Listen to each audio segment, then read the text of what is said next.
Hello everyone. आज जो हमारा टॉपिक है एक्सीडेंट एंड मोटर इंश्योरेंस का, आज के टॉपिक में हम कवर करेंगे procedure for settlement of claim in motor insurance. कि मोटर इंश्योरेंस के अंदर जब कोई मिस हैपनिंग हो जाती है, एक्सीडेंट हो जाता है, कोई बॉडी इंजरी हो जाती है या इवन अगर किसी की डेथ भी हो जाती है तो किस तरह से क्लेम किया जा सकता है, उसकी प्रोसीजर क्या है।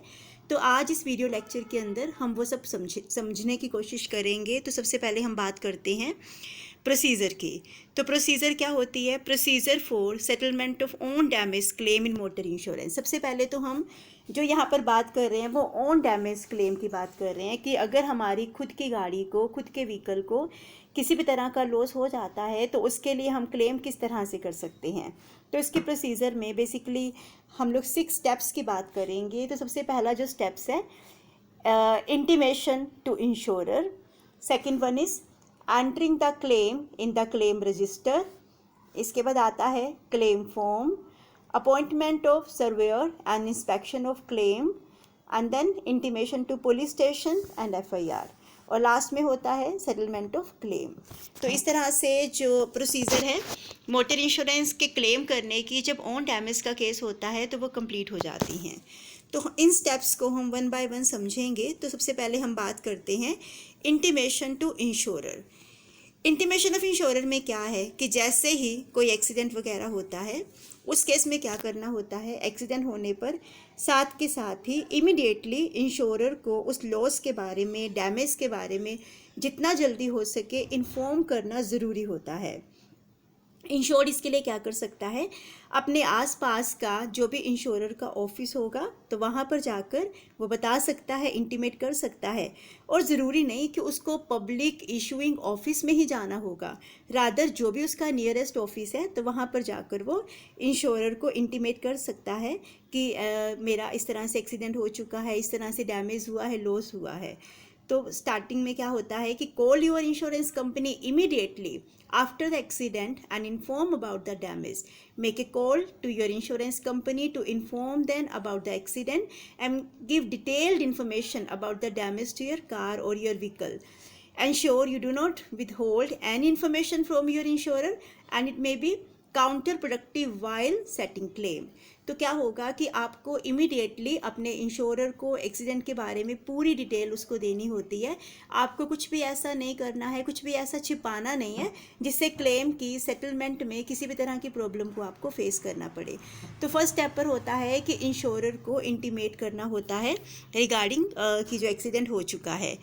इसके बाद entering the claim in the claim register, ये जो होता है वो इंश्योर्ड के पार्ट पर ये परफॉर्म किया जाता है। ये जो स्टेप है, जब इंश्योरर को ये इंटीमेशन मिल जाता है कि कोई एक्सीडेंट वगैरह हुआ है, फिर इंश्योरर सबसे पहले तो पॉलिसी को वेरीफाई करेगा। सिर्फ पॉलिसी को वेरीफाई करना ही सफिशिएंट नहीं होता है, इसके अलावा वो ये भी चेक करेगा कि किस तरह के रिस्क को कवर किया जा रहा है अंडर द पॉलिसी। जब वो प्रॉपरली हर एक चीज़ को वेरीफाई कर लेता है और वो सेटिस्फाई हो जाता है कि जो भी मतलब जो डिटेल है, मतलब जो भी पॉलिसी वगैरह है वो सही है, तो फिर जो इन्फॉर्मेशन होती है जो इंश्योर्ड ने प्रोवाइड की है उसको क्लेम रजिस्टर के अंदर ऐड कर दिया जाता है और हर एक क्लेम को एक नंबर अलॉट किया जाता है और फिर जो क्लेम का नंबर होगा वो इंश्योर्ड को कम्युनिकेट कर दिया जाता है। क्लेम जो होगा, जो इस मतलब जो क्लेम रजिस्टर है तो क्लेम के बारे में पूरी डिटेल फिल की जाती है, लाइक पॉलिसी का नंबर क्या है, व्हीकल नंबर मेंशन किया जाता है, एक्सीडेंट कब हुआ, किस डेट को हुआ, ड्राइवर उसकी पूरी डिटेल होती है, इंश्योर्ड की पूरी डिटेल होती है, क्लेम कितने अमाउंट के लिए हो रहा है तो उसकी जो पूरी डिटेल होती है तो वो क्लेम रजिस्टर के अंदर मेंशन की जाती है। तो क्लेम रजिस्टर के जब इंश्योरर को इंटीमेशन मिल जाता है तो इंश्योरर पॉलिसी को वेरीफाई करता है, रिस्क को वेरीफाई करता है और उसके बाद जो भी इंफॉर्मेशन होती है तो वो क्लेम रजिस्टर के अंदर उसको फुलफिल कर देता है। जो क्लेम, इसके बाद जो नेक्स्ट स्टेप आता है that is claim form. Third हम बात कर रहे हैं क्लेम फॉर्म की। Claim form is issue to insured after registering the claim in claim register, कि जब क्लेम रजिस्टर के अंदर क्लेम को रजिस्टर्ड कर लिया जाता है, उसको ऐड कर दिया जाता है, तो फिर एक क्लेम फॉर्म इंश्योर्ड को दिया जाता है, जिसको वो फिल करके रिटर्न कर देता है।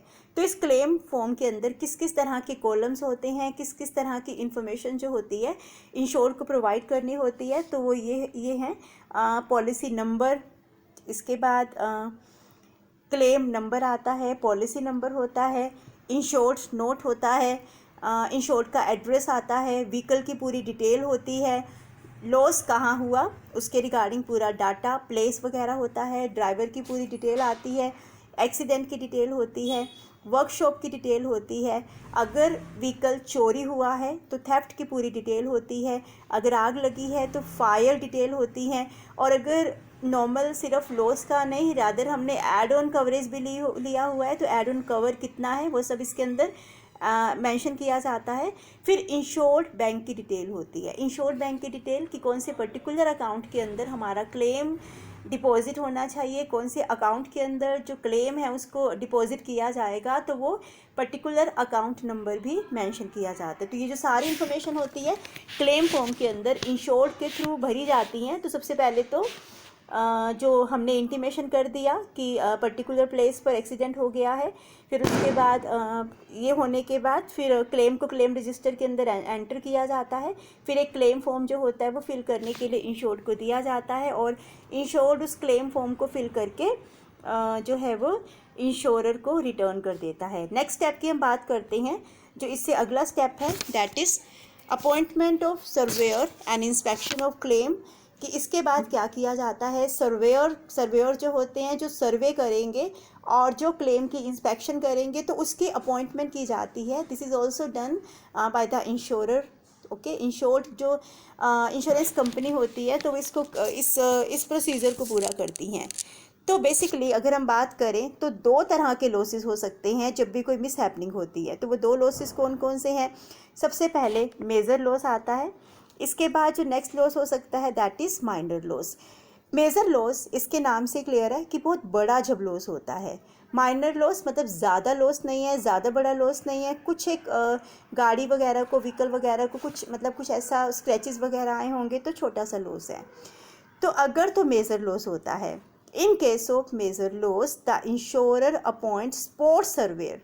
स्पॉट सर्वेयर को अपॉइंट किया जाता है, वो जो क्या करेगा, who visit the site of the accident and inspect the same, जो उस पर्टिकुलर साइट पर जाता है जहाँ पर एक्सीडेंट हुआ है और पूरी उसकी इंस्पेक्शन करता है। After that the vehicle can be towed to any workshop, जब इस व्हीकल को रिपेयर वगैरह के लिए किसी वर्कशॉप में लेके जाया जाता है, वहाँ पर फिर एक दूसरा सर्वेयर विजिट करेगा और फिर वो जो भी वहाँ पे वर्कशॉप में होगा वो वहाँ पे सारे एस्टिमेट्स वो लेता है, take the estimates from the workshop and damaged vehicle के वो फोटोग्राफ भी लेता है। और इसके बाद क्या होता है, व्हीकल जो होता है उनके फ़ोटोग्राफ लेने के बाद जब वो सेटिस्फाइड हो जाता है तो वो रिपेयर के लिए अलाउ कर सकता है। अगर हम माइनर एक्सीडेंट की बात करें तो माइनर के केस में क्या होगा, सर्वेयर जो होता है वो सीधा वर्कशॉप में जाता है और सारी फॉर्मेलिटीज़ को फुलफ़िल करता है। तो अगर तो माइनर नेचर का है, माइनर लॉस है, तो उस केस में क्या होगा कि जो व्हीकल है उसको सीधा वर्कशॉप पर लेकर चले जाते हैं, सर्वेयर विजिट करेगा, वहाँ पर फॉर्मेलिटीज़ को वो कंप्लीट करता है, लाइक फ़ोटोग्राफ वगैरह लेना डैमेज व्हीकल की, और फिर वो रिपेयर उसकी होनी शुरू हो जाती है। सर्वेयर उसकी पूरी फ़ोटोग्राफ लेता है जो रिपेयर्ड व्हीकल होता है और क्लेम को फिर वो जस्टिफाई कर सकता है। तो ये सर्वेयर के लिए बहुत एक हम कह सकते हैं कि बहुत ध्यान से करने वाली ड्यूटी होती है जिसको उसे परफॉर्म करना होता है। नेक्स्ट जो स्टेप आता है इस प्रोसीजर में that is intimation to police station and FIR. अगर बहुत बड़ा एक्सीडेंट हुआ है और जो अगर आस पड़ोस में कोई मतलब नियरेस्ट पुलिस स्टेशन है तो वहाँ पर इन्फॉर्म करना ज़रूरी होता है, वहाँ पर एफआईआर फाइल की जाती है। जितनी भी इंजरी वगैरह हुई है, अगर डेथ हुई है या थर्ड पार्टी की प्रॉपर्टी को किसी भी तरह का डैमेज हुआ है तो उसके बारे में पुलिस को सारी इन्फॉर्मेशन देनी होती है।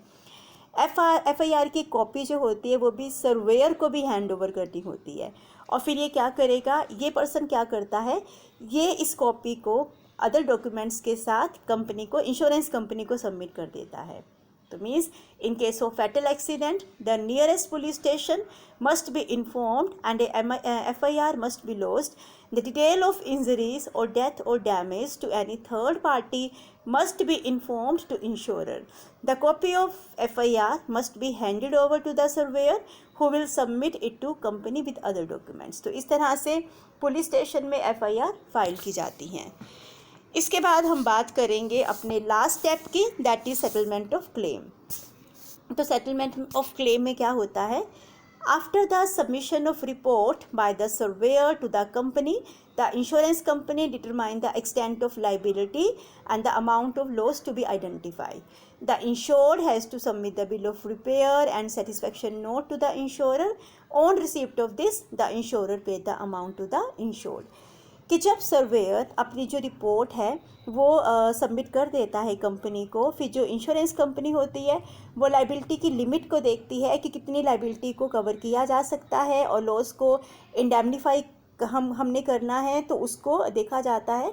इंश्योर्ड को अगर उसने रिपेयर वगैरह कराई है तो उसका जो पूरा बिल होता है वो इंश्योरर को सबमिट करना होता है और एक सेटिस्फेक्शन नोट भी सबमिट करना होता है। जब ये सारी इन्फॉर्मेशन इंश्योरर के पास पहुंच जाती है तो वो इंश्योर्ड की को जो क्लेम अमाउंट है वो पे कर देता है। और अगर रिपेयर वगैरह का कुछ डील हुई थी तो रिपेयर के जो बिल्स वगैरह है तो उनकी पेमेंट कर दी जाती हैं। तो इस तरह से ये जो प्रोसीजर है वो कंप्लीट होती है। तो इसके अंदर हमने ये समझा कि जब अपने खुद के व्हीकल को कोई डैमेज हो रहा है तो उसके लिए हम क्लेम किस तरह से कर सकते हैं। इसके बाद हम नेक्स्ट टाइप की बात करेंगे, that is total loss claim settlement. अगर टोटल लॉस हो जाता है तो उसके लिए क्लेम सेटलमेंट कैसे होती हैं। तो इसमें टोटल लॉस सेटलमेंट का मतलब क्या है? अगर सर्वेयर को उसको लगता है कि व्हीकल जो है वो इस पोजीशन में नहीं है आफ्टर एक्सीडेंट कि उसको रिपेयर करवाना इकोनॉमिकल नहीं होगा, ठीक है, या तो रिपेयर हो ही नहीं सकती है, और अगर हम रिपेयर कराते हैं तो जो रिपेयर के ऊपर हमें खर्चा करना पड़ेगा वो व्हीकल की वैल्यू से कहीं गुना ज़्यादा है, तो फिर वो क्या कर सकता है? इंश्योर्ड के साथ एक नेगोशिएशन कर लेता है कि तुम इसे टोटल लॉस डिक्लेयर कर दो कि पूरा का पूरा जो हमारा व्हीकल है वो बिल्कुल पूरी तरह से डिस्ट्रॉय हो चुका है। उस केस में क्या होगा? अगर तो टोटल लॉस रीज़नेबल है, फेयर है, जैसे मार्केट वैल्यू व्हीकल की, तब तो इसको पूरी तरह से सेटल कर दिया जाता है। लेकिन अगर मार्केट वैल्यू ज़्यादा है तो उस केस में सिर्फ इंश्योर्ड अमाउंट ही पे की जाती हैं। तो इंश्योरर जो होता है वो इस अमाउंट को पे करता है। जितने भी डॉक्यूमेंट्स होते हैं जो डैमेज्ड व्हीकल से रिलेटेड है, जैसे रजिस्ट्रेशन बुक वगैरह है या टीओ, साइंड टीओ होता है, या जो फॉर्म्स वगैरह होते हैं, कीज़ हैं उस व्हीकल की, वो इंश्योर्ड से कलेक्ट कर दी जाती हैं। और इंश्योरर क्या कर सकता है? अब व्हीकल पूरी तरह से टोटल लॉस्ट है तो उसके ऊपर अब जो राइट होगा वो इंश्योरर का होता है, और इंश्योरर जैसे उसको लगता है वो स्क्रैप को डिस्पोज ऑफ कर सकता है। अगर व्हीकल को स्क्रैप कर दिया जाता है तो जो रजिस्ट्रेशन बुक होती है वो रजिस्टरिंग अथॉरिटी को फॉरवर्ड कर दी जाती है ताकि उसको कैंसिल किया जा सके। तो इस तरह से टोटल लॉस सेटलमेंट होती है। इसके बाद हम बात करेंगे कि अगर हमारा व्हीकल चोरी हो जाता है तो उस केस में सेटलमेंट ऑफ थेफ्ट क्लेम किस तरह से होगा। अगर व्हीकल चोरी हो गया है तो अगर व्हीकल चोरी हो गया है, अगर थेफ्ट क्लेम होता है तो इंश्योर्ड को सबसे पहले तो एक FIR फाइल करनी होती है, ठीक है। उसके बाद क्या होगा? जो पुलिस रजिस्टर के अंदर वो FIR फाइल हो जाती है स्टेशन रजिस्टर में। फिर स्टेशन डायरी एंट्री नंबर ये जो होता है वो इंश्योर्ड को अलॉट कर दिया जाता है। इसके बाद फिर पुलिस क्या करती है? वो केस को इन्वेस्टिगेट करती है और व्हीकल को ढूंढने की कोशिश करती है। मतलब यहाँ पर ये रिक्वायरमेंट होती है कि इसके बारे में जो इंश्योरर है तो उसको भी साथ के साथ इंफॉर्मेशन प्रोवाइड करना मैंडेटरी होता है। देन सिर्फ यही सफिशिएंट नहीं है, देन इसके अलावा जो रीजनल ट्रांसपोर्ट अथॉरिटी होती है, RTO होता है, तो उसको भी इस व्हीकल की चोरी के बारे में इन्फॉर्म करना होता है। और इसके बाद हमें मतलब ये मैंडेटरी होता है कि जो रीजनल ट्रांसपोर्ट अथॉरिटी है उसको इन्फॉर्म किया जाए। अगर ऐसा नहीं किया जाता है और अगर हम इसको इन्फॉर्म नहीं करते हैं और अगर वो व्हीकल की ओनरशिप किसी और को ट्रांसफ़र हो जाती है फिर उसके लिए इंश्योर्ड ही रिस्पॉन्सिबल होगा। अगर कोई मिसयूज़ कर लेता है ठीक है। तो उसमें क्या होगा कि जो आरटीओ है वो हेल्प करेगा, ठीक है। और कोई भी ओनरशिप में किसी भी तरह का अगर अनऑथराइज चेंज होता है तो उसके बारे में जो आरटीओ है वो हमें इंफॉर्मेशन प्रोवाइड कर देता है। तो इस तरह से चोरी के केस में हम क्लेम ले सकते हैं। इंश्योरर क्या कर सकता है, इंश्योर्ड से एफिडेविट मांगता है, ठीक है। एफिडेविट लेता है तो उसके बाद ही जो होता है थेफ्ट क्लेम की सेटलमेंट होती है। तो जब थेफ्ट क्लेम की सेटलमेंट होती है तो उस केस में क्लेम फॉर्म की प्रोसेसिंग होती है।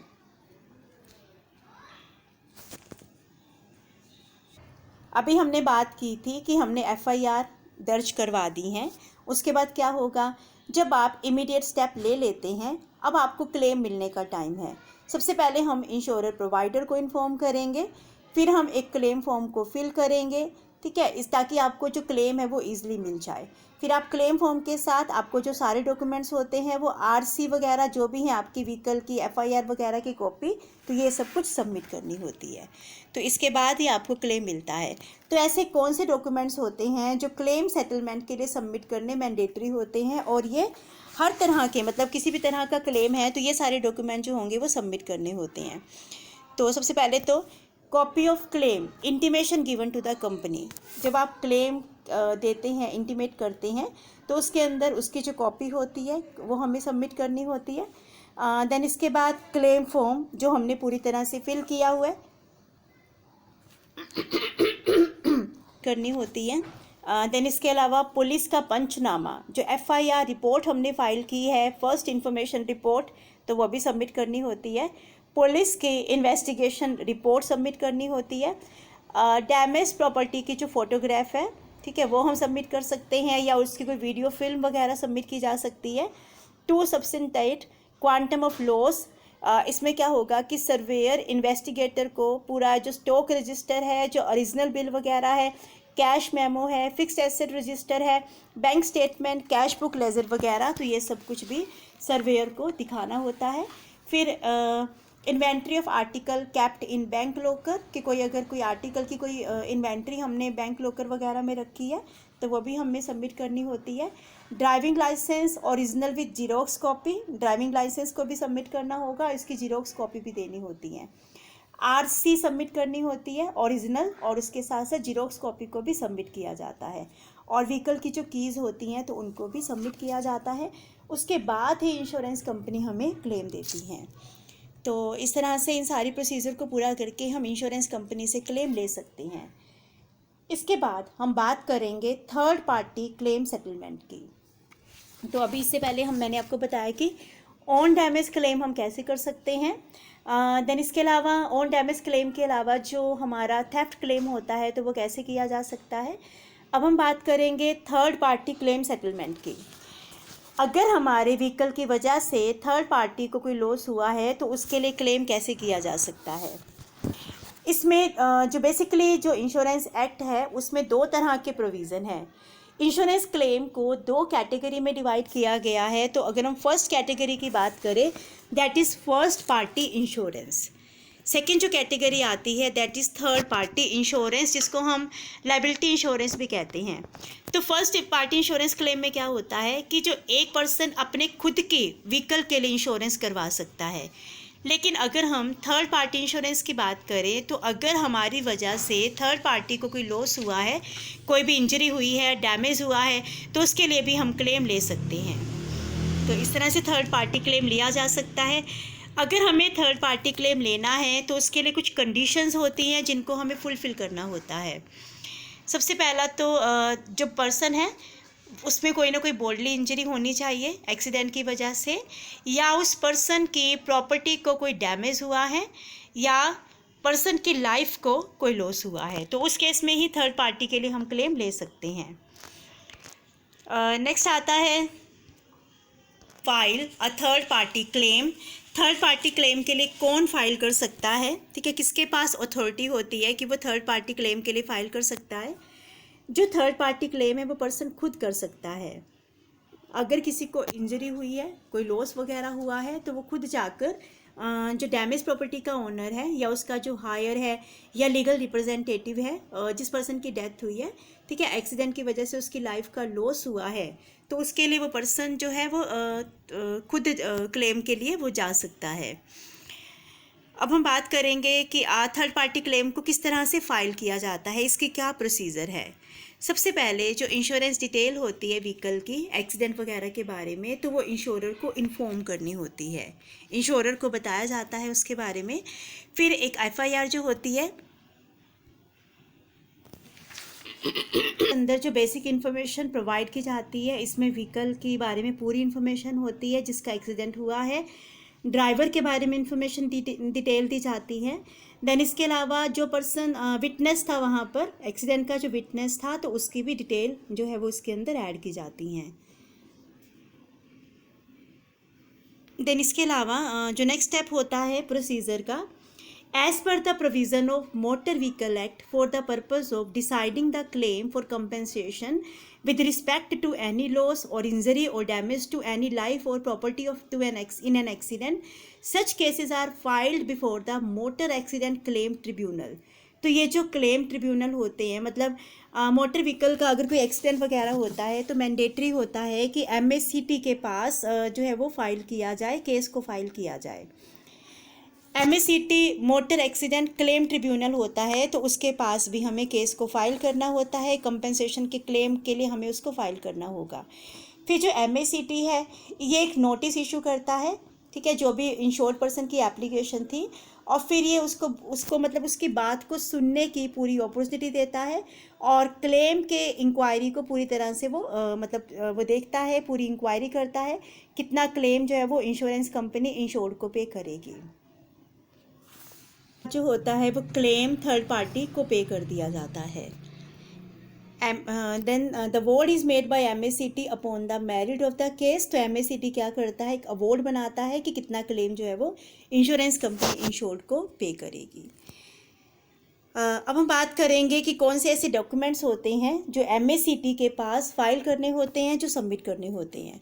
तो उसमें सबसे पहले आता है डॉक्यूमेंट, जो क्लेमेंट है उसकी आइडेंटिटी से रिलेटेड जो डॉक्यूमेंट होता है, जिसको लॉस हुआ है या जो डिसीज्ड पर्सन है उसकी आइडेंटिटी से रिलेटेड डॉक्यूमेंट फाइल करना होता है। इसके बाद जो नेक्स्ट फाइल किया जाता है, copy of the FIR filed before the police authorities and surveyor report in case the property is damaged. तो पुलिस की जो रिपोर्ट होती है या जो सर्वेयर की रिपोर्ट है तो वो भी फाइल करनी होती है। देन अगर ट्रीटमेंट वगैरह हुआ है तो उस जो पर्सन इंजर्ड था तो डॉक्टर की जो पूरी रिपोर्ट वगैरह जो ट्रीटमेंट है उसका पूरा रिकॉर्ड सबमिट करना होता है। देन नेक्स्ट आता है इनकम प्रूफ होता है डिसीज्ड पर्सन का, उसका जो इंजर्ड हुआ है तो उसका इनकम प्रूफ होता है। डिटेल ऑफ एज आती है, income, number of dependents of deceased, age proof of injured और डिसीज्ड पर्सन, तो ये भी हमें फाइल करना होता है। तो ये जो सारी इन्फॉर्मेशन है तो वो फाइल की जाती हैं। जब एक थर्ड पार्टी के लिए क्लेम हमें लेना होता है, जो एमएससीटी है तो उसके पास ये सारी जो डॉक्यूमेंट वगैरह होते हैं तो वो एमएससीटी के पास सबमिट करने होते हैं, और एमएससीटी की रिपोर्ट के बाद इंश्योरेंस कंपनी इंश्योर्ड को क्लेम पे कर देती हैं। तो आज इस वीडियो लेक्चर के अंदर हमने समझा कि किस तरह से एक जो इंश्योर्ड है वो इंश्योरेंस कंपनी से क्लेम ले सकता है, कौन सी ऐसी प्रोसीजर होती है जो इंश्योर्ड और इंश्योरर दोनों के लिए उस प्रोसीजर को पूरा करना ज़रूरी होता है, कौन कौन से स्टेप्स होते हैं। मुझे उम्मीद है कि आपको ये टॉपिक समझ में आया होगा। Thank you.